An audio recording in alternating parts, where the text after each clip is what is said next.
Good morning, class.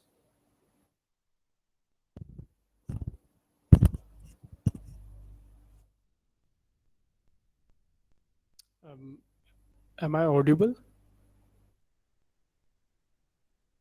So, actually, today I'm using different microphone, so I just wanted to know if I'm audible or not.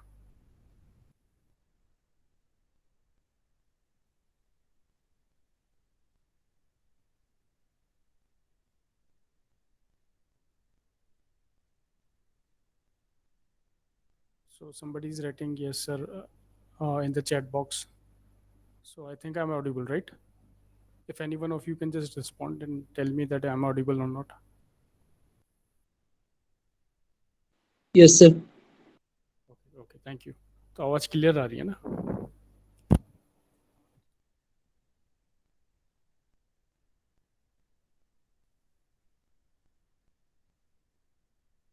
Okay. So today we are jumping to the last unit of environmental engineering one, that is the water. आज water treatment वाला part है हम लोगों का, ठीक है. और waste water engineering हम लोग, जो वाटर सप्लाई इंजीनियरिंग है बेसिकली, वो फर्स्ट पार्ट है, और जो वेस्ट वाटर सप्लाई इंजीनियरिंग वो सेकंड पार्ट है, that we will cover in next semester. तो आज जो है हमारा लास्ट पार्ट है. तो अभी तक का जो हम लोगों ने कोर्स में देखा अपने एनवायरमेंटल इंजीनियरिंग वन में, somebody is writing not audible.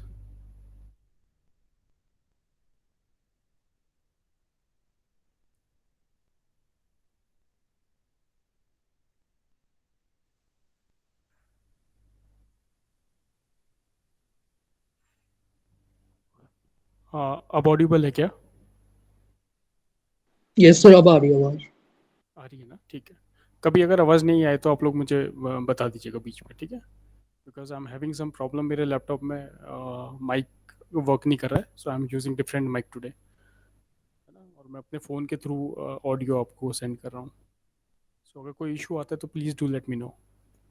Okay. So हम लोगों ने अभी तक का क्या देखा था, वो वाटर सप्लाई इंजीनियरिंग में, कि कैसे वाटर को हम लोगों को टाउन तक का सप्लाई करना है, राइट. तो उसमें हम लोगों ने क्या देखा था, सबसे पहले हम लोगों ने देखा था कि वाटर की डिमांड कितनी है. ठीक है. पहले तो वाटर डिमांड निकालने के लिए हम लोगों को पॉपुलेशन की ज़रूरत थी. पॉपुलेशन से हम लोगों ने निकाला, पॉपुलेशन फोरकास्ट किया, हम लोगों ने देखा कि वाटर की कैसे डिमांड को हम पूरा कर सकते हैं, कितनी डिमांड होगी हम लोगों की इन फ्यूचर, वो हम लोगों ने पता किया था. ठीक है. फिर हमने देखे थे वेरियस फैक्टर्स, कौन कौन से फैक्टर्स पे अफेक्ट करता है डिमांड को. ठीक है. नेक्स्ट हम लोगों ने देखा था पॉपुलेशन फोरकास्ट के बाद हम लोगों ने वाटर डिमांड निकाली थी, हमने सोर्सेज निकाले थे वाटर की, कि कौन कौन से सोर्सेज हो सकते हैं पानी के, जहाँ से हम लोग टाउन को या फिर सिटी को पानी सप्लाई कर सकते हैं. ठीक है.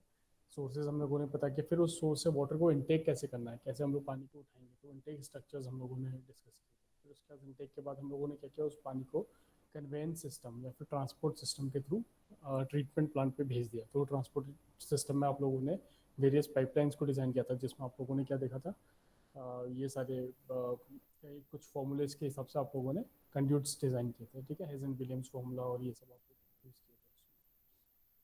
चेजीज फार्मूला, मैनिंग्स फार्मूला, ये सब आप लोगों को यूज़ में आया था उससे. ठीक है. तो उस पर बेस्ड क्वेश्चन आते हैं.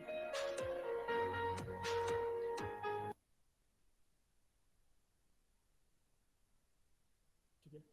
तो उस पर बेस्ड क्वेश्चन रहते हैं. देन कहाँ पर थे हम लोग? ओके. सो फिर उसके बाद हम लोगों ने वाटर ट्रीटमेंट पढ़ा. ठीक है. ट्रीटमेंट में हम लोगों ने क्या पढ़ा, सेडिमेंटेशन पढ़ा, फिल्ट्रेशन पढ़ा, कैसे फिल्टर करना है सेडिमेंट्स, कैसे, पहले सेडिमेंटेशन पार्ट पढ़ा, फिर फिल्ट्रेशन पढ़ा, फिर डिसइंफेक्शन हम लोगों ने लास्ट क्लास में पढ़ा था, कि कैसे वाटर को डिसइंफेक्ट किया जाता है. अब सब कुछ हो गया, वाटर ट्रीट हो गया, आपको सब कुछ आपने पता कर लिया. Now last thing is to distribute that water. अब उसको वाटर ट्रीटमेंट प्लांट से आप निकाल के डिस्ट्रीब्यूट कैसे करेंगे टाउन. ठीक है. सो वो आज का टॉपिक रहेगा. और उसके बाद एक यूनिट हम लोग का ये भी आता है कि कौन कौन से पाइप, जो नेटवर्क होता है उसमें कौन कौन से एप्लीटेंसेस लगते हैं, मतलब कि पाइपलाइन या फिर वाटर सप्लाई सिस्टम में क्या क्या चीज़ें लगती हैं. जैसे कि आप लोग मैन होल्स देखते होंगे, या फिर मतलब वो वेस्ट वाटर में लगता है बेसिकली. और वाटर में somebody's rating वॉइस नहीं आ रही.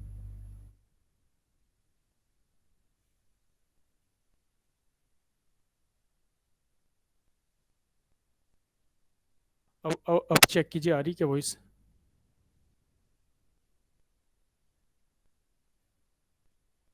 ठीक है आकाश. ओके. ठीक है, तो आज हम लोग यही डिस्कस करेंगे कि कैसे वाटर को डिस्ट्रीब्यूट किया जाता है। ठीक है, ये सब हम लोग देखेंगे, और कौन कौन से पार्ट्स होते हैं जो वाटर सप्लाई स्कीम में लगाए जाते हैं। ठीक है, ये हम लोग देखेंगे। और एक लास्ट टॉपिक हम लोगों का रहेगा कि स्टॉर्म वाटर कैलकुलेशंस कैसे किए जाते हैं। स्टॉर्म वाटर मतलब कि जो बारिश का पानी आता है उसको हम लोग कैसे बाहर करेंगे। तो ये बेसिकली जो पार्ट है वो सिवर का पार्ट है। सिवर मतलब वेस्ट वाटर का पार्ट है। ठीक है, क्योंकि जो बारिश का पानी है और जो हमारा वेस्ट वाटर है वो साथ में हम लोग सिवर पाइप के थ्रू बाहर निकालते हैं। तो ये हम लोगों को बेसिकली नेक्स्ट सेमेस्टर में पढ़ना है, बट हमारे सिलेबस में क्या है कि इसका स्टार्टिंग का जो पोर्शन है वो हमारे इसी सेमेस्टर में है। तो वो है हमारा वेस्ट वाटर के हिसाब से। ठीक है, तो वो भी आज हम लोग डिस्कस कर लेंगे इसको। तो प्रोबेबली आज की ये लास्ट क्लास रहेगी, और एक एक क्लास और रहेगी जिसमें मैं आप लोगों को numericals and all problem solving करवाऊंगा उसमें। ठीक है, सो जल्दी से आ जाते हैं अपने टॉपिक पे, आज के डिस्ट्रीब्यूशन पे।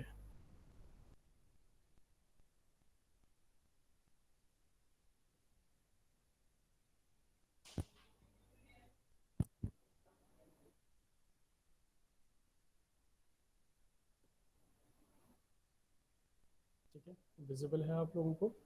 डिस्ट्रीब्यूशन सिस्टम लिखा हुआ स्लाइड विजिबल है?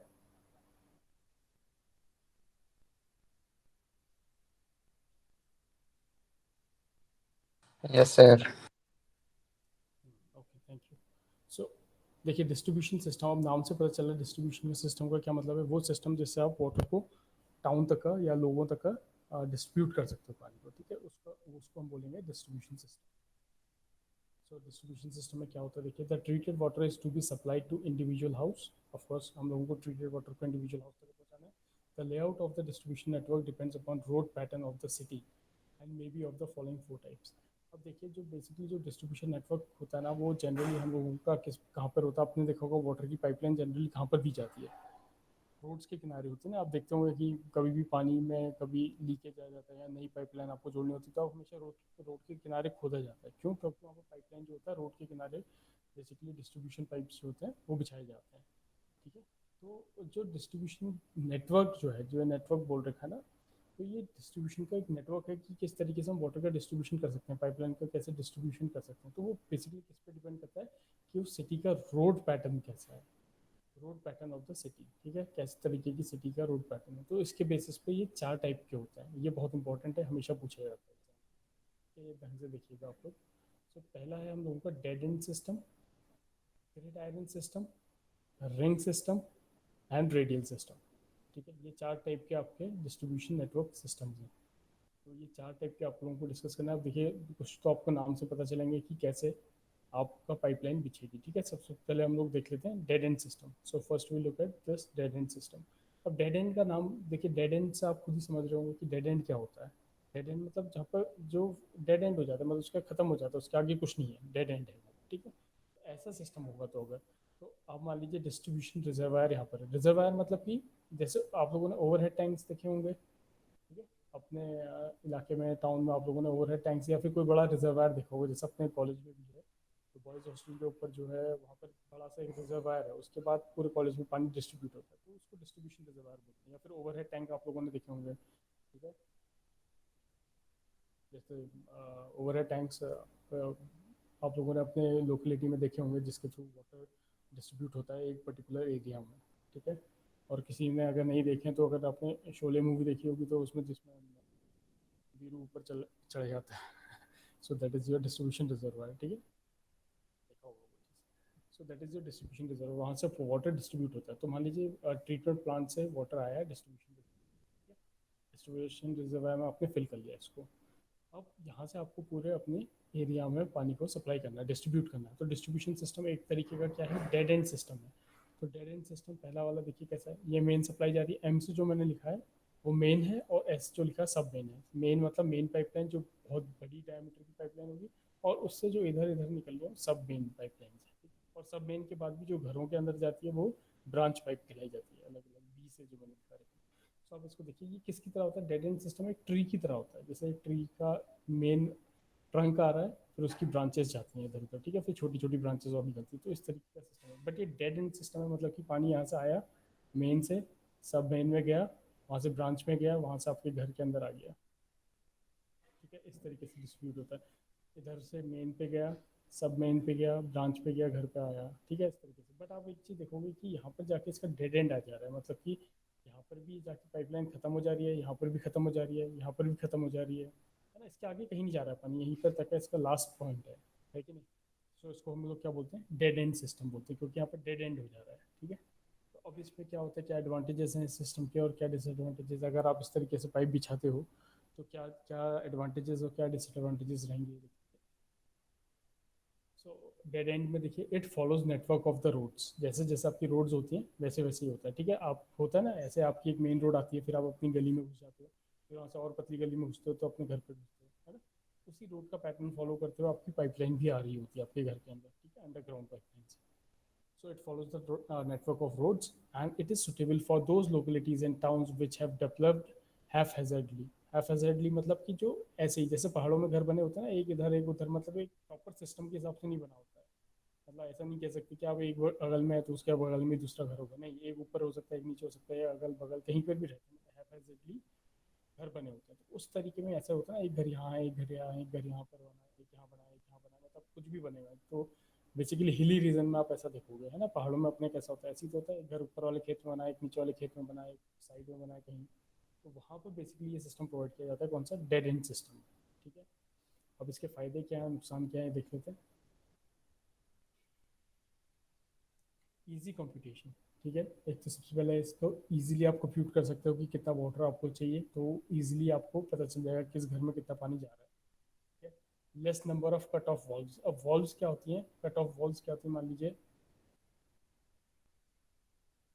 ये वॉल, मान लीजिए एक वॉल यहाँ पर लगी है। वॉल क्या होता है, जैसे मेन पाइप से आपको पानी आ रहा है और आप यहाँ से ब्रांच के थ्रू सब मेन पाइप से अंदर को डालो, बट आपको इस लोकेलिटी में पानी अभी नहीं भेजना है, तो आप यहाँ पे क्या लगाते हो, वॉल लगा के इसको बंद कर देते हो, कट ऑफ वॉल्व, है ना। और इधर लगता है एक वॉल्व, इधर लगेगा, तो मेन से जो पानी आ रहा है वो सब मेन में जा रहा है, तो वहाँ पर आप कट ऑफ वॉल्व लगा देते हो ताकि उस एरिया में पानी ना जाए। या फिर कहीं पर अगर आपका मान लो यहाँ पर मेंटेनेंस का काम चल रहा है तो आपको यहाँ पानी नहीं भेजना, तो आप इस कट ऑफ वॉल्व को यहाँ लगाओगे। तो इसका एक एडवांटेज ये है कि ये जो वॉल्व्स होती हैं ये कम लगती हैं, थोड़े कम नंबर की लगती हैं, थोड़ी थोड़ी जगह पे लगानी पड़ती हैं आपको, ठीक है। शॉर्टर पाइप लेंथ, पाइप की जो लेंथ है वो बहुत छोटी छोटी है, देख लीजिए यहाँ पे छोटा पाइप आ रहा है, फिर और छोटा पाइप है, इधर छोटे पाइप है, तो बहुत सारे छोटे छोटे पाइप्स की शॉर्टर पाइप लेंथ रहती है। तो ये भी एक एडवांटेज है कि एक लंबा पाइप लाइन नहीं है, छोटे छोटे पाइप लेंथ है, ठीक है। So it is cheap and simple method, बहुत ही चीप और सिंपल तरीके का डिस्ट्रीब्यूशन होता है, जैसे जैसे रोड होती है आपको उस तरीके से ये आप इसको डिस्ट्रीब्यूट कर लेते हो। इसके डिसएडवांटेज क्या है, अब देखिए इसका नुकसान क्या है इस सिस्टम का। सबसे बड़ा नुकसान तो है कि there is only one route of supply, ठीक है, एक ही रूट है, hence it if it is damage then entire down system will be affected. तो अगर आप यहाँ पर देखिए, अगर ये मेन पाइपलाइन यहाँ से आ रहा है, अगर मान लीजिए यहाँ पर कुछ दिक्कत आ जाती है या यहाँ पर कुछ दिक्कत आ जाती है, तो ये तो सारा कट ऑफ हो गया ना, इस एरिया में भी पानी नहीं आएगा, इधर भी नहीं आएगा, इधर भी नहीं आएगा, इधर भी नहीं आएगा, है ना। कहीं पर भी अगर दिक्कत आ गई मेन पाइपलाइन में या सब मेन में इसमें पाइपलाइन में आ गई तो किसी भी ब्रांच में पानी नहीं जाएगा। सो ये इसका एक बहुत बड़ा डिसएडवांटेज है कि नहीं, क्योंकि एक जगह पे अगर कट ऑफ हो गया so there will be no supply in the downstream. दूसरा देखिए, there are many dead ends, बहुत सारे डेड एंड्स हैं where water will be stagnated which में गेट पॉल्यूटेड। स्टैग्नेटेड मतलब फंसा के फंसा रह जाएगा, मान लीजिए यहाँ पर पानी आया आपका और यहाँ पर आके फंस गया पानी, इसके आगे तो जा नहीं सकता, तो इस पाइपलाइन में रुका रहेगा पानी। तो मान लीजिए अगर ये 10 दिन 15 दिन तक यूज़ नहीं हो रही है पाइपलाइन का पानी, तो ये पड़ा पड़ा सड़ जाएगा, पानी खराब होने लगेगा, स्टैग्नेट हो जाएगा और ये पॉल्यूट हो जाएगा अल्टीमेटली, ठीक है। तो ये भी इस सिस्टम की एक डिसएडवांटेज है, ठीक है। It is difficult to get additional water during fire breakdown. अगर आपके मान लीजिए किसी इलाके में आग लग जाती है तो आप उसमें एडिशनल पानी नहीं सप्लाई कर सकते, क्योंकि पानी का जो पाइपलाइन है वो तो लिमिटेड है ना, उतना ही पानी आ सकता है। आपको फायर फाइटिंग के समय क्या होता है, ज़्यादा से सप्लाई चाहिए होती है पानी की, अब वो आप कहाँ से लेके आओगे, आपको मिल ही नहीं सकता, ये एक डिसएडवांटेज है। So pressure keeps on decreasing towards dead and, जैसे जैसे आप ब्रांच मेन से सब मेन से आके ब्रांचेस की तरफ बढ़ते हो तो प्रेशर डिक्रीज करते रहता है वाटर का, ठीक है। तो आपके घर में आते आते आपको बिल्कुल ही प्रेशर लो हो जाता है, आपने इसलिए देखा होगा कि कई बार आप लोग क्या करते हो, वाटर पंप्स लगाते हो, ठीक है, ताकि आपकी टंकी तक का पानी पहुंच जाए। तो क्या होता है, प्रेशर ड्रॉप हो जाता है, तो उस प्रेशर को इंक्रीज करने के लिए आप लोग वाटर पंप का यूज़ करते हो अपने घरों में, कई लोगों ने देखा होगा अपने घरों पर। तो ये इसके डिसएडवांटेज थे, कौन सा, डेड एंड सिस्टम, या फिर जो इसका, इसको आप दूसरा भी बोल सकते हो ट्री सिस्टम, क्योंकि ट्री के शेप का होता है, ठीक है। तो पहला आपको समझ में आ गया होगा। नेक्स्ट है आपका ग्रिड आयरन सिस्टम। देखिए ग्रिड आयरन में क्या हो रहा है, ग्रिड आयरन सिस्टम मतलब ग्रिड की तरह बना हुआ है, पूरे ग्रिड में फैले हुए हैं घर, तो इसमें देखिए एक रिजर्वायर है आपका, मान लीजिए इस एरिया को उसको पानी पहुंचाना है, इस एरिया मेन रिजर्वायर से आएगा, सब मेन में जाएगा, मान लीजिए मेन पाइप है, ये पूरा मेन पाइप जा रहा है नीचे, ठीक है। फिर यहाँ से इसके सब मेन पाइप्स जा रहे हैं, सब मेन पाइप्स, और फिर ब्रांच पाइप्स जा रहे हैं। मतलब मान लीजिए कुछ घर यहाँ पर होंगे, 20-25 घर यहाँ हैं, 20-25 घर यहाँ पर हैं, ठीक है। तो अलग अलग जगह पे ये जा रहे हैं और ब्रांचेस के थ्रू फिर ये जाके इनसे कनेक्ट हो जाएगा। तो ये किस तरीके से है, ग्रिड आयरन की तरह है, मतलब पूरी ग्रिड बनी हुई है। इस एरिया के लिए इतना पाइपलाइन है, इस एरिया के लिए ये वाला नेटवर्क है, यहाँ पर कुछ घर होंगे उसके लिए ये वाला नेटवर्क है। तो क्या हो रहा है, मेन पाइपलाइन से पानी आ रहा है और सब मेन में जा रहा है, ठीक है। It is suitable for well plan cities having grid iron rod pattern. अब जहाँ पे इस तरीके की रोड होंगी ग्रिड आयरन पैटर्न, उसी जगह में ये हो सकता है सिस्टम, ठीक है। तो आपने जैसे कोई कुछ लोग, अगर आप लोग चंडीगढ़ गए होंगे तो चंडीगढ़ में क्या होता है, सेक्टर के हिसाब से डिवाइडेड होता है, सेक्टर 1, सेक्टर 2, सेक्टर 3। तो वो प्रॉपरली ग्रिड आयरन पैटर्न में है, ठीक है। मतलब आपका कहीं पर भी डेड एंड नहीं आएगा, यहाँ से जाओगे यहाँ से निकल आओगे, इस जगह से जाना इस जगह से निकल आओगे। तो इस तरीके का पूरा सेटअप इस तरीके का होता है, ग्रिड आयरन के फॉर्म होता है, ग्रिड के फॉर्म होता है। तो ये जो है वेल प्लान सिटीज़ में ही हो सकता है, पहाड़ों में नहीं होता ये। पहाड़ों में तो कोई घर ऊपर है कोई नीचे है, तो ऐसा नहीं होता है ना। बट इनफैक्ट अगर आप टिहरी में देखेंगे तो टिहरी में हम लोगों का क्या है, ब्लॉक्स बने हुए हैं, है ना। तो ब्लॉक 1, ब्लॉक 2, ब्लॉक 13, 14 इस तरीके से, तो वो भी ऐसे क्लस्टर है। ब्लॉक मतलब एक पूरा ब्लॉक है इस तरीके का, तो वहाँ को आप सप्लाई कर सकते हैं। तो मतलब टिहरी में भी जो रोड का नेटवर्क है वो डेड एंड टाइप नहीं है, वो ग्रिड आयरन सिस्टम है। अगर आप बोराड़ी टाउन की बात करेंगे तो आप देखेंगे कि किसी भी रोड से आप जाओगे तो बाहर आप कहीं ना कहीं से निकल जाओगे, ऐसी रोड्स नहीं होंगी जहाँ पर भी आपको जाके आप फंस जाओगे आगे जाके, ठीक है। तो ये किस तरीके का होता है, ग्रिड आयरन टाइप पैटर्न होता है। सो वेल प्लान सिटीज़ में ये रहता है। अब टिहरी भी काफ़ी बाद में बना हुआ शहर है, तो थोड़ा प्लानिंग के साथ बना हुआ है, इसलिए ये भी वेल प्लान सिटी में आता है, ठीक है। बट आप इसका परफेक्ट एग्जाम्पल देखोगे तो चंडीगढ़ है, चंडीगढ़ पूरा ऐसे पैटर्न में सेक्टर वाइज डिवाइडेड है पूरा का पूरा, ठीक है। सो ग्रिड आयरन सिस्टम हो गया। इसके फ़ायदे क्या हैं सिस्टम के, देखिए खुद ही पता चल रहा होगा आप लोगों को, आप देखेंगे इसमें तो क्या फ़ायदा है। देखिए एक तो कहीं पर भी डेड एंड नहीं है, ठीक है, कहीं पर भी पानी रुकेगा नहीं। अगर यहाँ पर से सब में पानी चाहिए, अगर इस कॉलोनी को पानी जितना चाहिए वो निकाल लेगा, अगर नहीं चाहिए होगा तो ये पानी आगे चला जाएगा अगली कॉलोनी की तरफ, अगले सेक्टर, समझ रहे हो। तो मतलब कहीं पर भी पानी को रुकना नहीं पड़ रहा है, वो पानी कंटिन्यूसली फ्लो कर रहा है, ठीक है। मेन पाइप से आ रहा है, सब मेन में हर जगह जा रहा है। तो इसका एडवांटेज क्या है, there are more than one path of flow. तो पानी का भी मान लीजिए, hence friction losses and size of pipes get reduced. तो फ्रिक्शन लॉसेस कम हो जाएंगे, बहुत सारे पाइप के पाथ हैं। मतलब मान लीजिए कि अगर आपको इस कॉलोनी में पानी भिजवाना है तो मेन पाइप से, सब पाइप में इधर से भी पानी आ रहा है और इधर से भी पानी आ रहा है, तो कुछ पाइपलाइन आप यहाँ से डाल देंगे, कुछ पाइपलाइन यहाँ से डाल देंगे, है ना। तो बहुत इनके लिए शॉर्टर रूट पड़ जाएगा, ये बहुत लंबा घूम के नहीं आना पड़ेगा, शॉर्ट रूट से इसको मिल जाएगा। तो फ्रिक्शन कम होंगे उतने कम लॉसेज होंगे, उतना कम प्रेशर लॉस होगा, ठीक है। एक एडवांटेज तो ये है। In case of repair only small area is affected. अगर कहीं पर आपको रिपेयर काम करना है तो स्मॉल एरिया अफेक्टेड होगा। मान लीजिए ये पाइप टूट गया, ठीक है, तो आप क्या करेंगे, यहाँ पर वॉल लगा दीजिए, यहाँ से बंद कर दीजिए इसका पानी, यहाँ से भी बंद कर दीजिए, और इसको आप सही कर सकते हैं। तो ज़्यादा इफेक्ट नहीं होगा, यहाँ से पानी ले सकते हैं, यहाँ से पानी ले सकते हैं, यहाँ से नहीं आएगा बस पानी, ठीक है। तो ज़्यादा बड़ा एरिया इफेक्ट नहीं होगा इसको, small area is only affected, ये एक एडवांटेज है। डेड एंड्स आर एलिमिनेटेड, इसमें कहीं पर भी डेड एंड नहीं है। Hence due to continuous flow there is no stagnation and pollution. तो कहीं पर भी स्टैग्नेशन मतलब पानी कहीं रुकेगा नहीं, पॉल्यूशन होने की चांसेस भी डिक्रीज हो जाएगी, कहीं पर भी पॉल्यूशन नहीं होगा। तो इसमें डेड एंड नहीं होते हैं, डेड एंड्स नहीं होते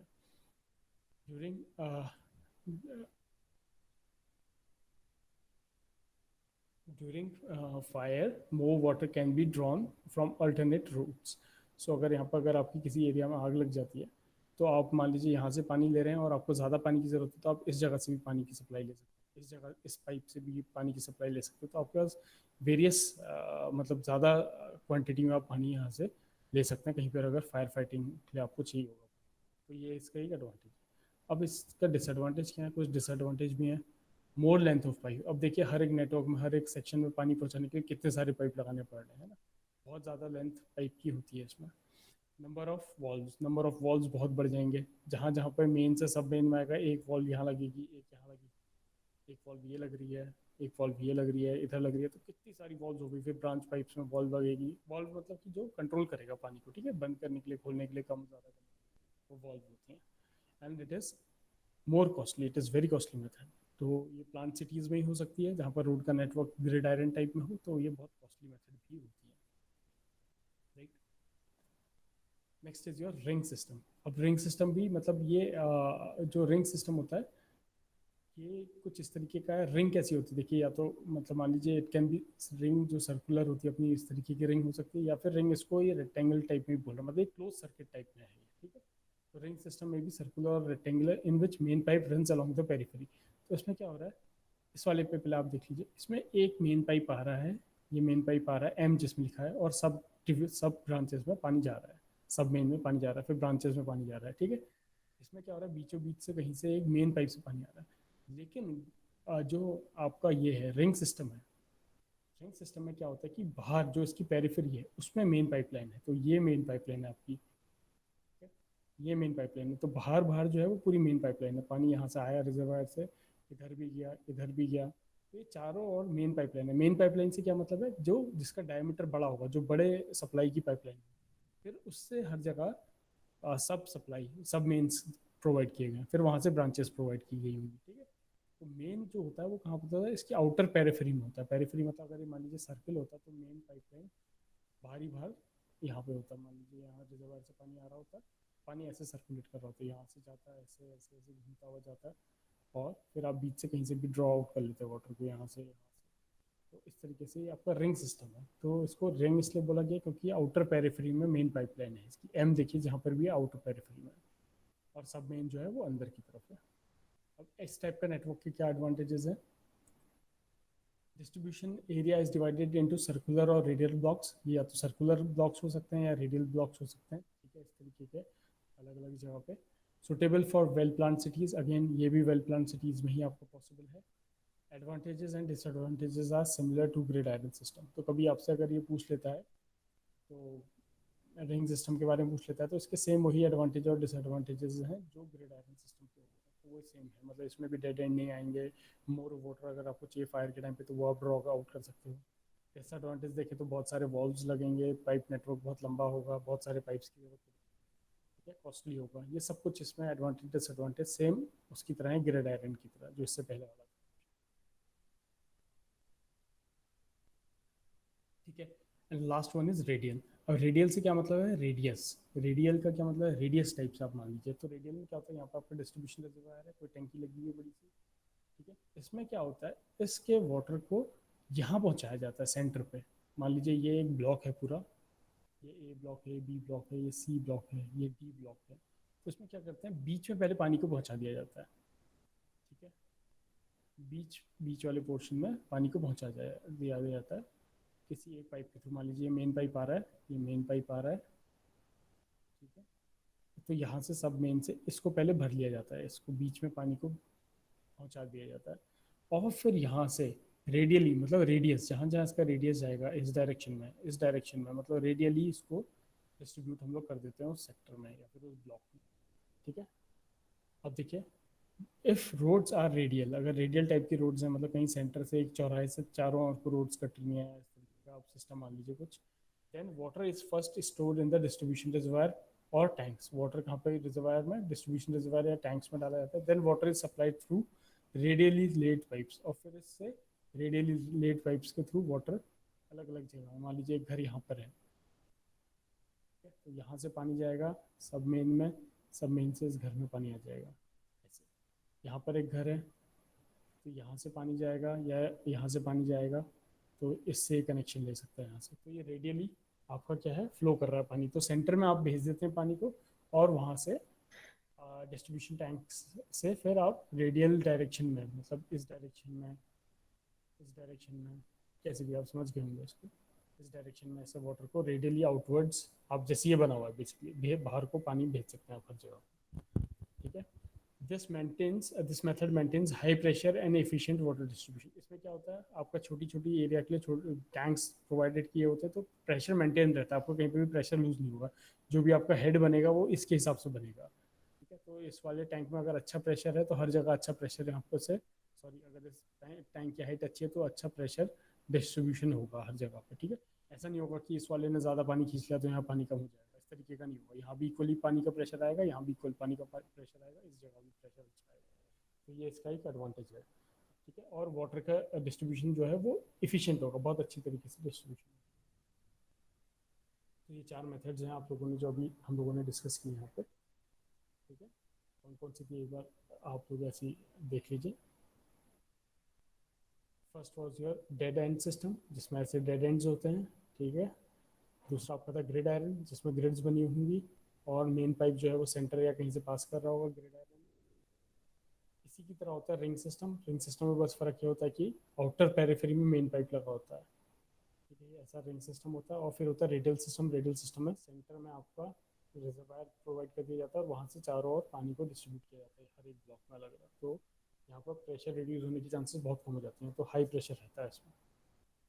तो ये 4 टाइप के डिस्ट्रीब्यूशन सिस्टम है जिससे हम लोग वाटर को डिस्ट्रीब्यूट कर सकते हैं, simple. Analysis of pressure in distribution system. अब ये एक टॉपिक है जिससे हम प्रेशर का एनालिसिस कर सकते हैं, डिस्ट्रीब्यूशन सिस्टम में कितना प्रेशर आ रहा है। तो इसके लिए बेसिकली हम लोग कुछ मेथड्स हैं यहाँ पर। Hardy Cross method, equivalent pipe method, circle method, graphical method, pitometer method, electric network analysis method. ये कुछ नाम आप लोगों को पता होने चाहिए, एग्जाम में पूछ सकता है। बट जो दो ये ऊपर की मेथड्स हैं, हार्डी क्रॉस मेथड और इक्विवेलेंट पाइप मेथड, इस पे बेस्ड न्यूमेरिकल्स आते हैं, ठीक है। तो जो हार्डी क्रॉस मेथड है, ये मैं आपको बता रहा हूँ फर्स्ट वाले, क्योंकि इन दोनों को हम डिस्कस करेंगे। नीचे वाली उतनी इंपॉर्टेंट नहीं है, एग्जाम में बेसिकली ज़्यादातर हार्डी क्रॉस या फिर इक्विवेलेंट पाइप मेथड ही पूछा जाता है। ये किस चीज़ की मेथड्स हैं? Analysis of pressure in distribution system, की डिस्ट्रीब्यूशन सिस्टम में कितना प्रेशर होना चाहिए कि प्रॉपर्ली पानी डिस्ट्रीब्यूट हो जाए, इनको निकालने के लिए मेथड्स हैं एनालाइज करने के। तो हार्डी क्रॉस मेथड देख लीजिए आप लोग, क्या क्या फीचर्स होते हैं इसके हार्डी क्रॉस के। It involves trial and error approach. तो ये ट्रायल एंड एरर अप्रोच होती है, आपको बार बार 3 से 4 बार ट्रायल एंड अप्रोच करना, एरर अप्रोच लगानी पड़ती है इसमें, तब जाके आपको प्रॉपर रिजल्ट आ पाता है, ठीक है। Based on the following 3 rules. 3 rules हैं इसके। पहला रूल है, इन ईच सेपरेट पाइप और element there will be a relation between head loss and discharge. तो पहला बता रहा है कि किसी भी पाइप में, सेपरेट पाइप में रिलेशन होगा हेड लॉस और डिस्चार्ज के बीच में, वो दिया गया है इस फॉर्मूले से, ठीक है। ये फॉर्मूला आप अच्छे से नोट कर लेंगे, एग्जाम में पूछा जाता है कि हेड लॉस जो है वो कितना है। तो इसका फॉर्मूला है एच एफ, मतलब जो हेड लॉस है, it is equal to K times Q to the power N. Q is discharge, ठीक है। एन की वैल्यू अप्रॉक्सीमेट 1.85 रखी जाती है और के भी एक कांस्टेंट है। So at each junction the algebraic sum of the quantity of water entering and leaving the junction is zero.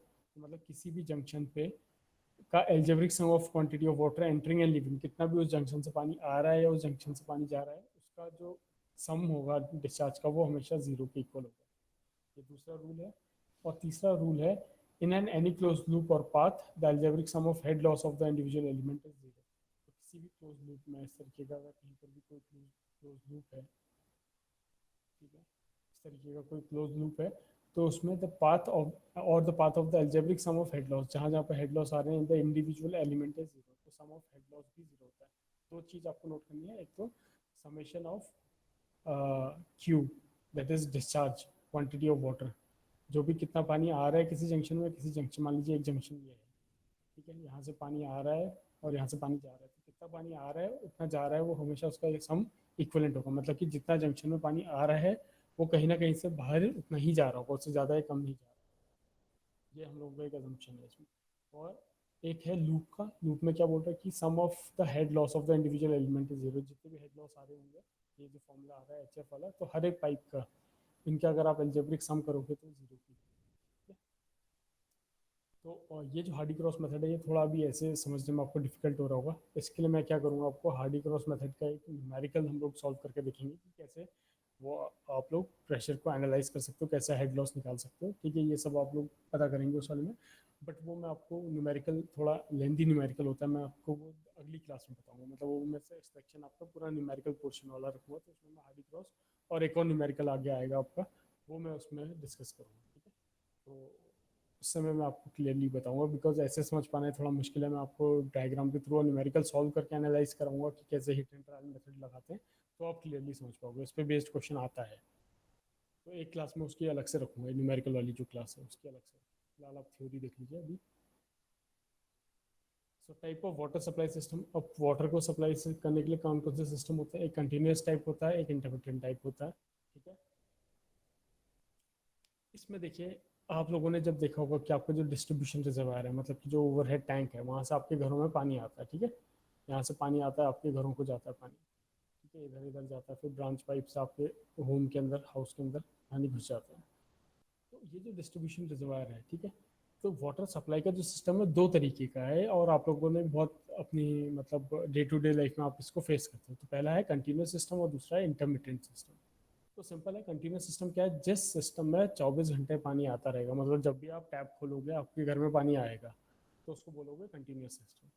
Intermittent system किसको बोलोगे, water is supply during fix hours, मतलब कुछ घंटे के लिए पानी आएगा। जैसे कई कई जगह पे ऐसा होता है ना, किसी किसी सिटीज़ में, किसी भी टाउन में ऐसा होता है कि 6 से 8 पानी आता है सुबह, फिर शाम को 4 से 10 आता है। तो आप लोग क्या करते हो, जल्दी जल्दी अपनी बाल्टियाँ भर लेते हो, सुबह पानी आ रहा है भाई, शाम को पानी आ रहा है, तो आप लोग स्टोर कर लेते हो पानी को, है ना। तो उसको बोलते हैं इंटरमिटेंट सिस्टम। मतलब उसमें आप 24 घंटे नल खोलोगे तो पानी नहीं आएगा, कभी कभी पानी आएगा, जैसे सुबह आपको पानी मिल जाएगा, शाम को पानी मिल जाएगा कुछ घंटों के लिए।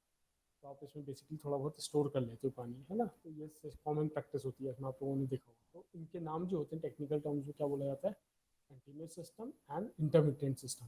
ठीक है, ये चीज़ें दो समझना पड़ेगा आपको। ये वाटर सप्लाई का है, तो हम लोग क्या कर रहे हैं, बेसिकली डिस्ट्रीब्यूट कर रहे हैं। या तो हम कंटिन्यूसली डिस्ट्रीब्यूट करेंगे पानी को, या इंटरमिटेंटली करेंगे। मतलब इंटरमिटेंटली मतलब कि कुछ कुछ घंटों में हम लोग पानी को डिस्ट्रीब्यूट करेंगे। अब आप बताइए कि कंटिन्यूस सिस्टम अच्छा होगा कि इंटरमिटेंट सिस्टम अच्छा होगा, बेटर कौन सा है?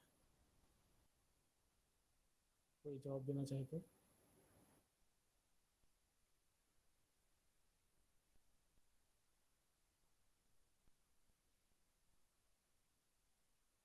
क्या लगता है आप लोगों को कि कौन सा कंटिन्यूस सिस्टम बेटर होगा कि इंटरमिटेंट सिस्टम?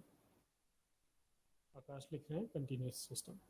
आकाश देखिए, अब आप एक रीज़न देखिएगा, फिर आप अपना आंसर देखते चेंज करते हैं, ठीक है। इंटरमिटेंट सिस्टम हैज़ ड्रॉबैक्स, ठीक है।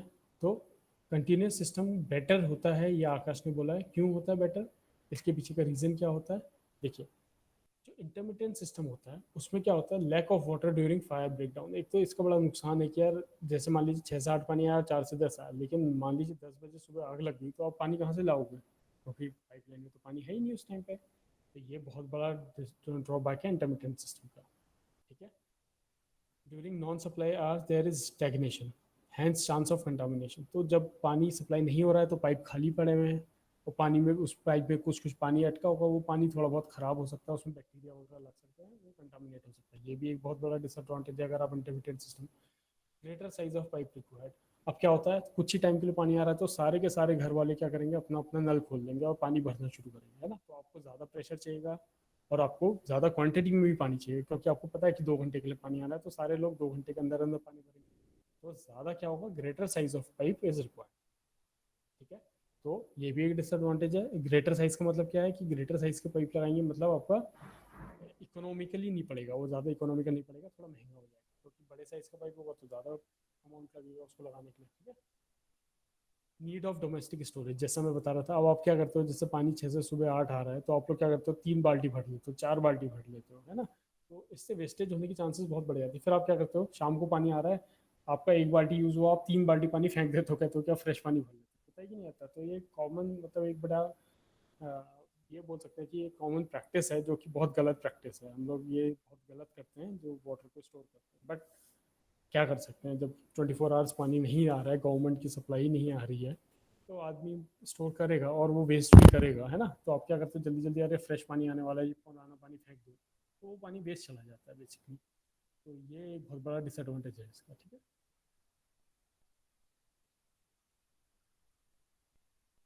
So normally air valves and sluice valves are required. Air valves और सुलेस वॉल्व रिक्वायर्ड बहुत जल्दी। एयर वॉल्व्स क्या होते हैं, देखिए, जब आपका, आपने कई बार देखा होगा, हम बोलते हैं ना कि नल पानी में जो है, पाइपलाइन में हवा भर गई। हवा भर गई का क्या मतलब है, जब पानी नहीं होता तो उसमें एयर बन जाता है, और एयर प्रेशर क्रिएट कर देता है उसके अंदर। तो जब आप पानी खोलते हो ना, तो वो एयर प्रेशर रिलीज नहीं हो पाता, और पानी रुक जाता है, पानी आपका आगे कंटिन्यू नहीं हो पाता। तो आपको क्या करना पड़ता है, उस एयर को रिलीज करना पड़ता है। उस एयर को रिलीज करने के लिए एयर वॉल्व्स लगी होती है ऊपर की तरफ। तो इससे अगर आप एयर को निकाल दोगे वहाँ से, तो फिर पानी आपको वापस फ्लो होने लगेगा। तो एयर वॉल्व्स लगाने की जरूरत पड़ेगी, क्योंकि कभी पानी है कभी नहीं है, तो एयर भरने की चांसेस बहुत ज़्यादा है ना। तो ये वाली दिक्कत बहुत ज़्यादा आएगी कि अरे पानी पाइप में एयर भर गई है, एयर भर गई बोलते हैं। उसी तरीके से सोलेस वॉल्व लगाने पड़ेंगे, ये सारी चीज़ें, बहुत सारे वॉल्व लगाने पड़ेंगे। तो ये एडिशनल वॉचिंग और एडिशनल स्टाफ की ज़रूरत पड़ेगी। कोई आके एयर वॉल्व खोलेगा, हवा निकालेगा उससे बाहर, फिर पानी की सप्लाई होगी, ठीक है, वॉल्व को क्लोज करेगा, वॉल्व को ऑन करेगा। तो कितना, मतलब बहुत ज़्यादा मैन पावर लग रहा है इसमें, है ना। और एक आदमी कंटिन्यूसली चाहिएगा इस काम को करने के लिए। तो ये सारे के सारे इंटरमीडिएट सिस्टम के ड्रॉबैक्स हैं। तो सबसे बेटर सिस्टम क्या है? Continuous system. कंटिन्यूस सिस्टम में कोई स्टोर करने की जरूरत नहीं है, 24 घंटे पानी आएगा। आपको एक गिलास पानी चाहिए, आप एक गिलास पानी लो, आपको एक बाल्टी पानी चाहिए, आप एक पूरा बकेट पानी ले लो, ठीक है, आपको कोई टेंशन की जरूरत ही नहीं है। तो इसमें वेस्टेज होने के चांसेस बहुत कम होते हैं। कंटिन्यूस सिस्टम को बेटर सिस्टम माना गया है। बट हमारी गवर्नमेंट की स्कीम्स अगर आप देखें और हमारी पानी की अवेलेबिलिटी देखें तो हम नहीं प्रोवाइड कर पाते हैं, ठीक है, जो कि गलत है। अगर कंटिन्यूस सिस्टम होगा तो हमारा वेस्टेज बहुत कम होगा और ज़्यादा बेटर सिस्टम होगा, ठीक है। तो बीइंग एन एनवायरमेंटल इंजीनियर आप लोगों को ये चीज़ पता होनी चाहिए। अगर आप कहीं किसी के सप्लाई वाटर सप्लाई का डिज़ाइन कर रहे हो तो आप सजेस्ट करो कि आपका कंटिन्यूस सिस्टम रहे तो ज़्यादा बेटर रहेगा, ठीक है। तो ये चीज़ इसमें आप देख सकते हैं। अब नेक्स्ट वेरी वेरी इंपॉर्टेंट, ये देखिए मैंने मार्क किया हुआ, वेरी वेरी इंपॉर्टेंट है ये टॉपिक जो है। बहुत ज़्यादा गेट के एग्ज़ाम में और आईईएस के एग्ज़ाम में पूछा जाता है ये। इससे बहुत ज़्यादा क्वेश्चन आते ही आते हैं, मतलब एक क्वेश्चन पूछ ही लेता है इस पर। बेसिकली वाटर सप्लाई इंजीनियरिंग की अगर मैं बात करूँ तो इससे क्वेश्चन पूछ लेता है। ये है determination of the storage capacity of a distribution reservoir. भाई आपको पता है कि आपने ओवरहेड टैंक बना रखा है, ठीक है, तो उस डिस्ट्रीब्यूशन रिजर्वायर की कैपेसिटी कितनी होनी चाहिए? भाई आपको कैसे पता चलेगा कि आप कितना पानी, आपको कितने कैपेसिटी का टैंक बनाना है? आपने देखा होगा 1 लाख लीटर कैपेसिटी का टैंक बनाया है, कहीं पर छोटे टैंक्स बने, कहीं और बड़े टैंक्स बने, ठीक है। तो इतना बड़े बड़े टैंक्स बने तो आप कैसे डिसाइड करोगे कि उसकी कैपेसिटी में कितनी रखूँ, कितना पानी की मुझे ज़रूरत पड़ेगी? तो इसको हम लोग को कैलकुलेट करना पड़ता है, तब जाके हम लोग डिस्ट्रीब्यूशन रिजर्वायर की कैपेसिटी निकालते हैं। तो ये भी बहुत इंपॉर्टेंट हो जाता है। जो दूसरा वाला मैंने आपको बोला था न्यूमेरिकल, वो मैं इस पर बेस्ड कराऊंगा आपको, एक हार्डी क्रॉस पे कराऊंगा और एक स्टोरेज कैपेसिटी पे। लेकिन स्टोरेज कैपेसिटी में आप एक थ्योरी जान लीजिए न्यूमेरिकल करने से पहले। इस पर ये देखिए, the total capacity consist of following 3 storage. 3 type के स्टोरेज है। ये 3 बहुत पूछा जाता है, थ्योरेटिकली भी बहुत पूछा जाता है। तीनों के नाम याद कर लीजिएगा, balancing storage, break down storage और फायर स्टोरेज। ये 3 तरीके के स्टोरेज है। ये तीनों आपको मिल के बनते हैं डिस्ट्रीब्यूशन रिजर्वायर की टोटल कैपेसिटी, ठीक है। तो टोटल कैपेसिटी कितनी है? बैलेंसिंग, बैलेंसिंग मतलब कि जितना बैलेंस चाहिए आपको पानी।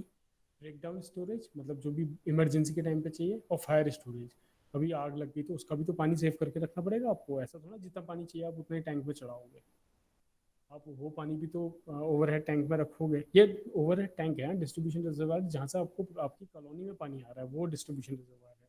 ये मत समझ लेना जो आपकी पर्सनल टैंकी लगी छत पे वो डिस्ट्रीब्यूशन, वो भी एक तरीके का डिस्ट्रीब्यूशन है, बट वो आपका पर्सनल घर के लिए डिस्ट्रीब्यूशन है ना।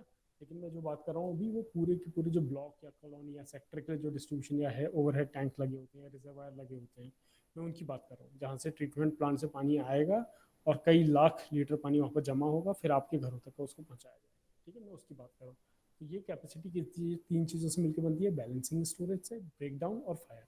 तो ब्रेक डाउन और फायर क्या टाइप के हैं? इमरजेंसी स्टोरेज है, मतलब ऐसा नहीं कि आपको हर दिन ज़रूरत पड़ेगी, लेकिन कभी भी ज़रूरत पड़ सकती है इसकी, ठीक है। तो उसको टोटल कैपेसिटी का 25% इसको रखना पड़ता है। मान लीजिए आपको 100 लीटर का आपको ज़रूरत है पानी, तो बैलेंसिंग स्टोरेज है, आप 100 लीटर के बनाओगे और 25% उसका, मतलब 100 का 25% कितना हो गया? 25 आपको इमरजेंसी के लिए रखना पड़ेगा। तो आप टोटल कैपेसिटी कितनी बनाओगे?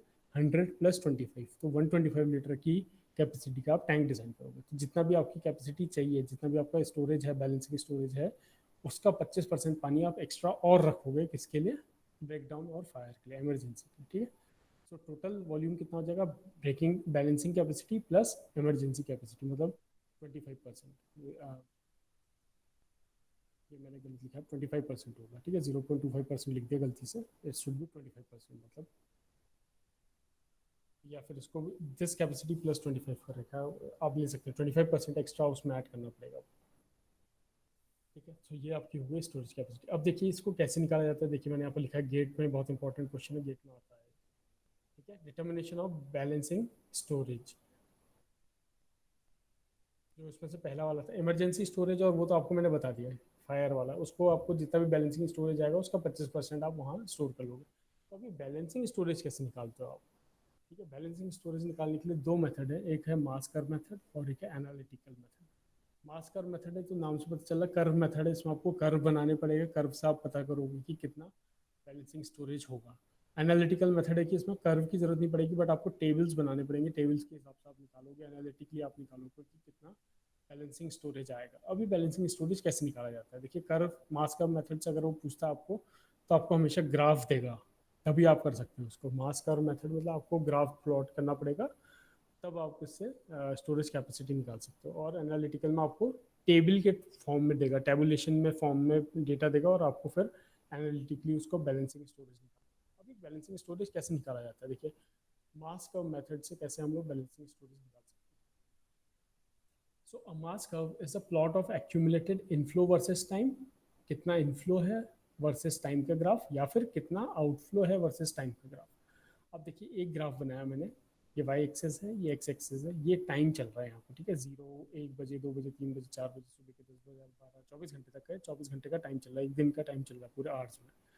इधर चल रहा है आपका क्यूमुलेटिव इनफ्लो या फिर आउटफ्लो, ठीक है। इनफ्लो होगा, इनफ्लो का मतलब क्या है, सप्लाई, मतलब इनफ्लो आपके पास पानी कहाँ से आ रहा है, जब इनफ्लो हो रहा है ना सप्लाई, कहाँ से, कहाँ से सप्लाई हो रहा है, जो रिजर्वायर है वहाँ से सप्लाई हो रहा है। और आउटफ्लो, क्यूमुलेटिव आउटफ्लो क्या है, जो आपकी डिमांड है, जितना पानी आप यूज़ कर रहे हो, जितना आप बकेट में निकाल ले रहे हो पानी या पीने के लिए यूज़ कर ले रहे हो, वो आपका आउटफ्लो है, वो आपकी डिमांड है।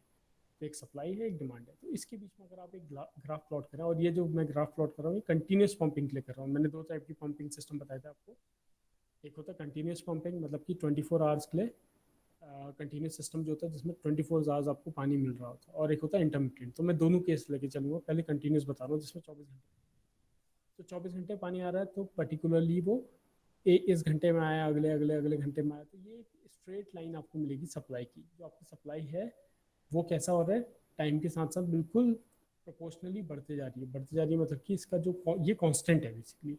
तो सप्लाई जितने मान लीजिए कुछ लीटर की आप सप्लाई कर रहे हैं, या डिस्चार्ज के फॉर्म में ले लीजिए, मीटर क्यूब पर सेकंड में आप सप्लाई कर रहे हैं, तो 24 के 24 घंटे उतना ही, जैसे 10 मीटर क्यूब पर सेकंड मान लीजिए, इतना पानी हम लोग सप्लाई कर रहे हैं, ठीक है। तो वो कंटिन्यूसली 24 घंटे तक का उतना ही सप्लाई आते जा रहा है आपको, तो ये फिक्स है यहाँ से यहाँ तक, ठीक है। अब एक ग्राफ देखिए मैंने इस तरीके का बना रखा है, ये आप देखेंगे, इसको बोलते हैं डिमांड कर्व। तो जो सुबह का टाइम है मान लीजिए 0, मतलब कि रात के 12 बज रहे हैं, ठीक है, रात के 12 बज रहे हैं, उस समय आपको पानी की ज़रूरत नहीं है, तो आपकी डिमांड कम है, कम है। सप्लाई देखिए कितना है, सप्लाई तो उतना ही आ रहा है जितना 10 10 मीटर क्यूब पर सेकंड की सप्लाई थी, उतना ही आ रहा है। लेकिन रात को आपको कितना है, कम डिमांड है ना आपकी, आपको शायद 10 में से 5 मीटर क्यूब पर सेकंड चाहिए होगा, या फिर 1, या फिर 0 भी चाहिए हो सकता है। तो ये मान लीजिए डिमांड है। तो इस केस में आप देखिए डिमांड नीचे है, सप्लाई ज़्यादा है। डिमांड 5 की है, सप्लाई आप कितना दे रहे हो, 10। तो इस केस में आपके पास क्या है, इस केस को आप क्या बोलेंगे, excess supply, maximum of excess supply. तो कहाँ पर मैक्सिमम है इस ग्राफ में, यहाँ पर मैक्सिमम आ रही है, मतलब मेरी सप्लाई डिमांड से यहाँ पर ज़्यादा है, सबसे ज़्यादा यहाँ पर है। और जैसे जैसे टाइम बढ़ेगा, सुबह का टाइम आएगा, सुबह 8 बजे आपको ऑफिस जाना है, तो आपकी अब डिमांड बढ़ गई है, लेकिन पानी कितना आ रहा है, 10 मीटर क्यूब पर सेकंड आ रहा है, तो ये डिमांड बढ़ गई है। अब आपकी डिमांड हो गई 15 की, तो ये बढ़ती जा रही बढ़ती जा रही, फिर हल्के हल्के करके कम हो रही है ना। तो इस तरीके का पैटर्न होगा। तो यहाँ क्या हो रहा है, डिमांड कर्व ऊपर आ गया, डिमांड ऊपर बढ़ गई है आपकी, और सप्लाई कम हो गई है इसमें। तो ये क्या होगा, ये जो गैप होगा, मैक्सिमम जो गैप होगा डिमांड और सप्लाई के बीच में, उसको आप बोलेंगे मैक्सिमम ऑफ एक्सेस डिमांड। यहाँ पर मैंने लिखा है just a will be maximum of excess supply, क्योंकि यहाँ पर सप्लाई ज़्यादा है, और ये डिमांड है, और ये नीचे वाली लाइन सप्लाई की है, तो यहाँ पर क्या एक्सेस ऑफ डिमांड है, तो इसको बोलेंगे excess of maximum of excess demand. तो जो ए की वैल्यू है ग्राफ में, और जो बी की वैल्यू है, इन दोनों को आप कंप्यूट करेंगे, this will be a balancing storage. इतना आपको बैलेंसिंग स्टोरेज रखना पड़ेगा किसमें, रिजर्वायर में। तो इस तरीके से रिजर्वायर की स्टोरेज कैपेसिटी निकाली जाती है। ये तो हो गया ग्राफ के हिसाब से, ठीक है। ये वाला था आपका 24 आवर्स के लिए अगर पानी आ रहा है तो तब क्या होगा। अब दूसरा सिस्टम मैंने आपको बताया था इंटरमिटेंट सिस्टम, आप इसको खुद ही समझ लीजिए। Pumping for fixed hours, intermittent system, ठीक है। कुछ कुछ समय पानी आ रहा है, मतलब सुबह रात के 12 से 6 बजे तक का कोई पानी नहीं आया, तो देखिए सप्लाई का ये वाला ग्राफ है, तो 6 बजे तक कोई पानी नहीं आया, तो मैंने कुछ भी नहीं किया है। 6 बजे से पानी आना शुरू हुआ किसी पर्टिकुलर रेट पे, ठीक है, और 10 बजे तक का आया है, 6 से 10 पानी आया तो ये आया, फिर 10 के बाद चला गया, 10 से लेके फिर आया ही नहीं रात तक का पानी। तो ये कर्व कहाँ से शुरू हुआ, सप्लाई का, यहाँ से आया और 10 बजे तक का आके रुक गया, फिर 10 बजे का एक कर्व गायब हो गया। तो सप्लाई कितनी हुई आपकी, 6 से 10 बजे तक का सप्लाई हुई। और डिमांड क्या आपकी, देखिए रात को कोई डिमांड नहीं है आपकी, हल्के हल्के डिमांड बढ़ रही है, बढ़ रही है, बढ़ रही है, ठीक है। सुबह होते होते 10 AM होते होते आपकी डिमांड और बढ़ गई, ठीक है। अब वही चीज़ इसमें भी करना है, एक्सेस ऑफ डिमांड और एक्सेस ऑफ सप्लाई देखना है। अब आप मुझे यहाँ पर से खुद देख के बताइए, ये आपका डिमांड का कर्व जा रहा है, ये आपका सप्लाई का कर्व है, ठीक है। तो यहाँ पर एक्सेस ऑफ डिमांड है कि एक्सेस ऑफ सप्लाई है, ए में क्या है, एक्सेस ऑफ डिमांड होगी कि एक्सेस ऑफ सप्लाई होगी। ये डिमांड है और सप्लाई ये है, ये डिमांड है, ये सप्लाई है, मतलब सबसे मैक्सिमम यहाँ पर जरूरत पड़ी 6 बजे। So it will be excess, maximum of excess demand with supply. बताओ।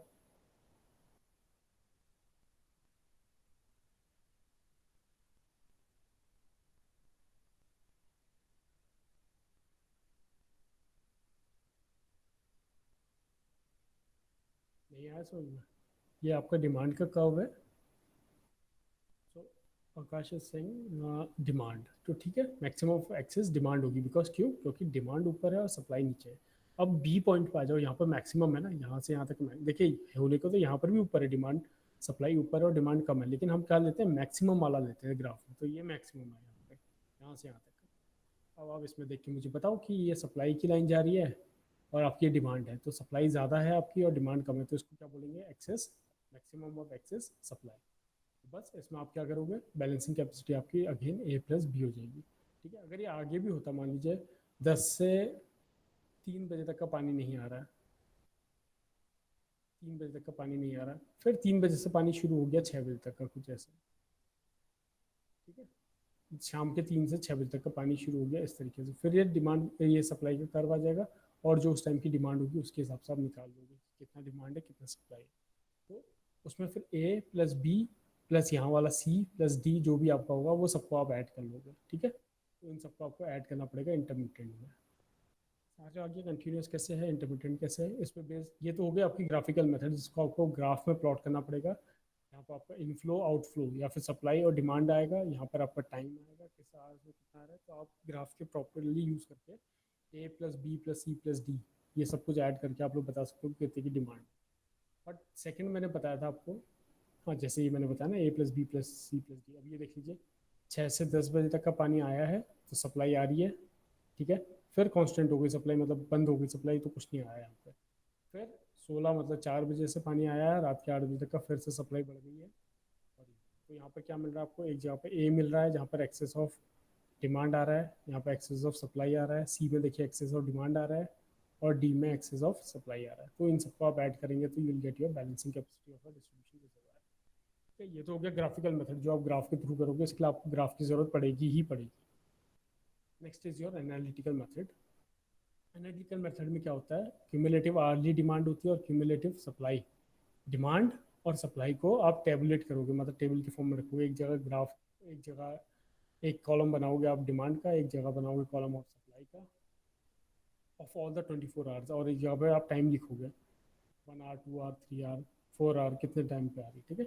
एंड आवर्ली एक्सेस डिमांड, मतलब जहाँ पर एक्सेस डिमांड है और आवर्ली एक्सेस सप्लाई है वो आप नोट कर लोगे, कहाँ पर मैक्सिमम एक्सेस सप्लाई आ रही है और कहाँ पर मैक्सिमम एक्सेस सप्लाई आ रही है और कहाँ पर एक्सेस डिमांड आ रही है, वही तो हमें निकालना है, मैक्सिमम कहाँ पर आ रही है। तो जो मैक्सिमम का एक्सेस सप्लाई है और मैक्सिमम का एक्सेस डिमांड है, उन दोनों को आप ऐड करोगे तो बैलेंसिंग कैपेसिटी आ जाएगी। तो सिंपल वही है, बस इसको टेबुलेशन फॉर्म में करते हैं तो एग्जाम में एनालिटिकल मेथड ज़्यादा आएगी, ग्राफ बहुत ज़्यादा प्रोवाइड नहीं किया जाता है। नहीं तो आप लोग अगर ग्राफ प्रोवाइड करते हैं तो आप लोग ग्राफ की मदद से आप लोग मास का मेथड से इसको निकाल सकते हो बैलेंसिंग कैपेसिटी। तो ठीक है, आपको वही करना पड़ेगा, ए प्लस बी को ऐड करना पड़ेगा, मतलब तो मैक्सिमम डिमांड वाले कॉलम पे जो मैक्सिमम वैल्यू आएगी, सप्लाई वाले कॉलम पे मैक्सिमम वैल्यू आएगी, उन दोनों को ऐड कर दोगे तो ये बैलेंसिंग कैपेसिटी निकल जाएगी। So sum of the maximum excess demand and maximum excess supply will give balancing capacity. Fine, तो इस पे based numerical Hardy Cross method पे, एनालिटिकल मेथड पे और ये ग्राफिकल मेथड जो भी है मास का मेथड, इस पे बेस्ड न्यूमेरिकल में आपकी एक नेक्स्ट क्लास में आप लोगों को बताऊंगा, ताकि उसमें आप क्लैरिटी हो जाएगी कैसे न्यूमेरिकल करना है, ठीक है। तो उसके लिए मैं एक अलग से क्लास रखूँगा, बिकॉज थोड़े से लेंथी न्यूमेरिकल्स होते हैं और समझने की भी थोड़ा सा उसमें जरूरत है। एक न्यूमेरिकल समझ में आ जाएगा तो बाकी आप कर लोगे, तो वो मैं आपको एक अगली क्लास में बताऊंगा। आज के लिए लास्ट टॉपिक ये कर लेते हैं, हाउस में कौन कौन से कनेक्शंस होते हैं। देखिए, वो आपने घर तक का पानी पहुंचा दिया, आपको घर के अंदर कनेक्शंस पता होने चाहिए, ठीक है, कौन कौन से होते हैं। तो आप इस डायग्राम को देख सकते हैं, सप्लाई लाइन जहाँ से सप्लाई का पानी आ रहा है, फिर यहाँ पर एक बेंड है 90 डिग्री का, उसको बोलता है फेरल, ठीक है, फेरल। तो ये फेरल हो गया, फिर आपका आ रहा है, फिर यहाँ पर आपका एक गूज नेक आता है, ये कुछ ऐसे कर्व के शेप में होता है, यहाँ पर एक कर्व टाइप का प्रोवाइड किया जाता है, ठीक है।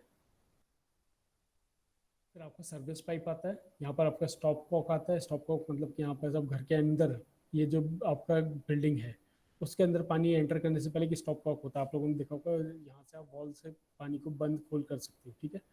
फिर उसके बाद आपको वाटर मीटर आता है, मतलब बिल्डिंग में पानी घुस गया अंदर तो वाटर मीटर लगा हुआ है, कितना पानी आप यूज़ कर रहे हो मीटर के हिसाब से आपको बिल आ जाएगा। और जो आपका टैप होता है उसको आप बोलते हो बिब कॉक या फिर टैप। तो ये सारे के सारे क्या है, हाउस के कनेक्शन हैं, ठीक है। जो भी पानी की सप्लाई होती है ये सारी चीज़ें आपकी उसमें लगी होती है, ठीक है। तो आप देख लीजिए जल्दी जल्दी। फेरल क्या होता है? फेरल होता है, it is made up of brass और gun metal having size 10 to 50 mm। तो कुछ कुछ 1 सेंटीमीटर से 5 सेंटीमीटर का डाया का ये क्या होता है, ब्रास और गन मेटल का बना होता है, ठीक है। Connects water main and service pipe. अभी क्या करता है, सप्लाई लाइन को, सप्लाई के पाइप को और मेन पाइप जो है वाटर मेन के पाइप को है, उन दोनों को जोड़ने का काम करता है। Sorry, service pipe. Water pipe, water main is your main और सप्लाई लाइन। मेन, इसको आप मेन भी बोल सकते हो, मेन और सप्लाई लाइन। और इसको यहाँ पर फेरल लगा के किससे कनेक्ट कर लोगे? Service pipe. सर्विस पाइप कौन सा पाइप होता है? जो आपके घर पे जाता है, जो आपको घर के पानी को प्रोवाइड कर रहा है, तो that is your service pipe, S, this is your service pipe, ठीक है। तो इन दोनों को कनेक्ट करने के काम में आता है। अब गूजनेक क्या होता है? गूजनेक मैंने बताया ऐसे कर्व प्रोवाइड किया जाता है। It is the curve which is made up of lead. ये लेड का बना होता है, basically having length of about 75 centimetre. 75 centimetre की लेंथ होती है इस तरीके से, अगर आप देखोगे तो कुछ 75 सेंटीमीटर की लेंथ होती है। It connect service pipe with the Feral. Feral को और सर्विस पाइप को कनेक्ट करता है। ये सर्विस पाइप है आपका, ये फेरल का, ये फेरल आ रहा है आपका जो कि ब्रास और गन मेटल का बना है। इन दोनों के बीच में इसको लगाया जाता है। It is provided to absorb shocks and disturbances, ठीक है। तो वाटर कभी कभी क्या होता है, एकदम झटके से प्रेशर से आता है और कभी कभी बहुत कम प्रेशर से आता है। तो इस तरीके का अगर आप गूज नेक प्रोवाइड कर देंगे तो वाटर में जो शॉक होगा, मान लीजिए आपको कोई कनेक्शन है और पानी झटके से आएगा तो उसको तो तोड़ देगा ना, मतलब खोल देगा उसको, तो पानी आपका गिर जाएगा। आप लोगों ने देखा होगा जब आप लोग प्लांट्स में पानी डालते हो तो कभी कभी एकदम आप उंगली आगे से लगा देते हो, अंदर प्रेशर बहुत ज़्यादा बढ़ जाता है पाइप के, तो वो नल से खुल जाता है या कहीं से खुल जाता है ना, होता है कि नहीं होता। तो उस चीज़ को अवॉइड करने के लिए कि कहीं पर कोई डैमेज ना हो जाए, तो हम लोग क्या करते हैं, इस शेप का हम लोग गूज नेक प्रोवाइड कर देते हैं, ताकि इससे क्या होगा, प्रेशर डिस्ट्रीब्यूशन जो होगा वो इवन हो जाएगा, ठीक है। ये काम होता है इसका। तो it absorb shocks and disturbances. जो भी डिस्टर्बेंसेस आ रहे हैं प्रेशर की वजह से, उन शॉक्स को और डिस्टर्बेंसेस को ये थोड़ा ऑब्जॉर्व कर लेता है, ताकि आपके आगे की चीज़ जो है, ये स्टॉप कॉक वगैरह, इनमें डैमेज ना हो। नेक्स्ट आपका सर्विस पाइप। ये तो वही है, गैल्वेनाइज्ड आयरन का पाइप होता है, आप लोगों को पता ही है। हैविंग साइज 50 mm डाया या 5 सेंटीमीटर का इसका डाया रहता है। 5 सेंटीमीटर से कम का डाया रहता है। जो आपके घरों के अंदर पाइप आता है, ठीक बोलते हैं ना, 1.5 इंची पाइप, 1 इंची पाइप, इस तरीके से बोलते होंगे, आप लोगों ने सुना होगा। तो ये वो पाइप है, सर्विस पाइप, जो आपके घर के अंदर आ रहा है। स्टॉप कॉक आप लोगों को पता है, नाम से पता चला है, ये रेगुलेट करने के लिए काम में आता है। Provided before the meter and the entry level of the house.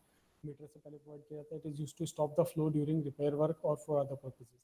जब भी आपको रिपेयर करना है घर के अंदर, तो आप सीधे आके इस स्टॉप कॉक को बंद कर दीजिए, और अंदर पानी नहीं आएगा घर के। आप फिर रिपेयर का काम कीजिए और फिर सारा फिर पानी खोल दीजिए वापस। वाटर मीटर रिकॉर्ड करने के लिए, मेजर करने के लिए क्वांटिटी ऑफ वाटर कितनी आ रही है, ठीक है। आपका बिल इसके बेसिस पे आएगा, कितना पानी आप यूज़ करो। बिप का आपका टैप क्या होता है, टू कंट्रोल द फ्लो। आपको बाल्टी में कितना पानी चाहिए उसका कंट्रोल करेगा। ज़्यादा खोलोगे ज़्यादा पानी आएगा, कम खोलोगे कम पानी आएगा। तो वो होता है आपका बिप कॉक एंड टैप। ये बेसिकली आपके क्या है, हाउस कनेक्शंस हैं, ठीक है। तो इनके नाम आपको बेसिकली पता होना चाहिए। मेन इंपॉर्टेंट चीज़ ये है कि आप ये डेली लाइफ में अपने देखते हो, बट आप लोगों को नाम नहीं पता होता कि गूजना क्या होता है, फेरल किसे बोलते हैं, स्टॉप कॉक क्या काम करता है ना। तो बिप कॉक बोलते हैं, टैप बोलते हैं। तो ये आपको एक मतलब लेमन से हट के आपको टेक्निकली सिविल इंजीनियर के तरीके से, एक इन्वायरमेंटल इंजीनियर के तरीके से पता होना चाहिए किस पोर्शन को क्या बोलते हैं,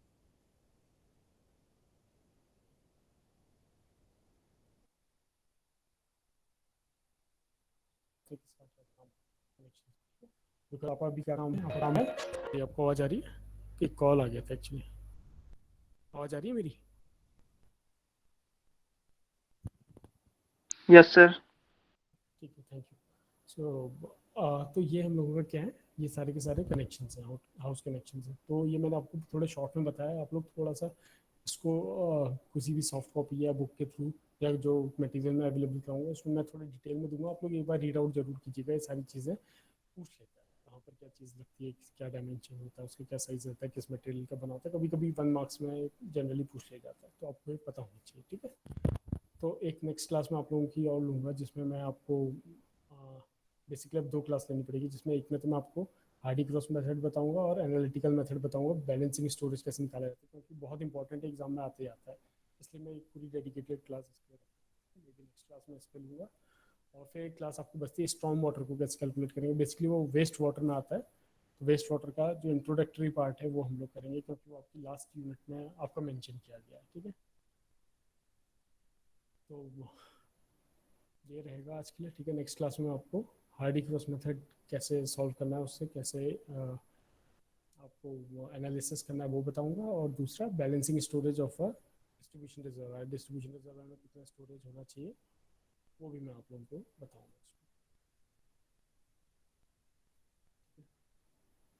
So, तो आई होप कि आप लोगों को समझ में आया होगा जो हमने पढ़ाया है। बहुत टफ नहीं है, बट एक बार रिवीजन आप लोगों को बुक के थ्रू करना पड़ेगा। ठीक है, वो बहुत इंपॉर्टेंट है, बिकॉज मैं आपको यहाँ पे एक्सप्लेन तो कर रहा हूँ, बट जो प्रॉपरली जो बुक में लिखा रहता है ना, बुक से या फिर कोई भी सॉफ्ट कॉपी या मटीरियल आपके पास अवेलेबल होगा, लेकिन जो समझाने वाले पार्ट है वो मैंने आपको बहुत अच्छे से यहाँ पर समझा दिया है। किसी को कोई दिक्कत आएगी तो पूछ सकता है, लेकिन एक बार आपको रीड आउट करना ज़रूरी है, बिकॉज इन्वायरमेंट इंजीनियरिंग क्या है ना कि बहुत वास्ट सब्जेक्ट है, बहुत ज़्यादा टाइम लगता है इसको पूरा का पूरा पढ़ने में। ठीक है, तो अगर मैं उसको सारा का सारा पढ़ाने लगूंगा तो बहुत ज़्यादा टाइम लगेगा उसको। क्या होता है कि मैं आपको कंसेप्ट बताता हूँ, लेकिन आपको रीड आउट करना बहुत ज़रूरी है। उसको अगर आप एक बार रीड आउट करते हो तो आप समझ तो जाओगे, लेकिन उसको प्रॉपरली कैसे लिख के आना एग्जाम में वो आपकी ज़्यादा बेटर तरीके से वो आप कर सकते हो। नेक्स्ट क्लास में हम लोग मैं आपको बता दूंगा। आज की क्लास का टाइम ओवर हो गया है, सो मैं आपको नेक्स्ट क्लास का टाइम बता दूंगा। मे बी कल ले लूँगा मैं वो क्लास, कल आपके मैं वो जो न्यूमेरिकल्स जो करवाने वो करवा दूँगा, और स्टॉर्म वाटर के कैलकुलेशन वगैरह, स्टॉर्म वाटर के बारे में मैं आपको बता हेलो सर। दूँगा, वो आपकी लास्ट क्लास। हाँ, कोई कुछ कहना चाह रहा है? हाँ सर, ये जो हमारे कॉलेज खुल रहे हैं उसके बाद हमारे प्रैक्टिकल स्टार्ट होंगे कि डायरेक्टली एग्जाम्स होने वाले हैं? अभी इसके लिए नोटिफिकेशन तो नहीं आया है, बट आप लोगों को जो मेल आया है शायद कल, उसमें 21st लिखा हुआ है ना कि 21st को आप लोगों को आना है फिजिकली। Yes sir.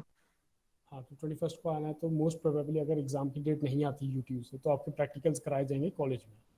ठीक है, प्रैक्टिकली लैब में ले जाके प्रैक्टिकल्स करवाए जाएंगे, सबसे पहली प्रायोरिटी वो रहेगी। लेकिन अगर एग्जाम्स आ जाते हैं तो डायरेक्टली फिर आप लोगों को एग्जाम के लिए अपेयर होना पड़ेगा। तो वो यूट्यूब के ऊपर डिपेंड करता है कि वो अपनी डेट शीट कैसे निकालते हैं। तो अभी कोई क्लैरिटी है नहीं, हम लोगों को भी अभी पता नहीं है इसके बारे में, बट ये प्लान हुआ है कि अगर कोई डेट शीट नहीं आती एग्जाम की तो आप लोगों को प्रैक्टिकल्स कंडक्ट कराए जाएंगे। ठीक है, तो थोड़ा वेट करो, थोड़ा और क्लियरिटी आ जाएगी, 1-2 दिन में कुछ ना कुछ नोटिस और नोटिफिकेशन आएंगे। ठीक है, तो क्लियर हो जाएगा आपको।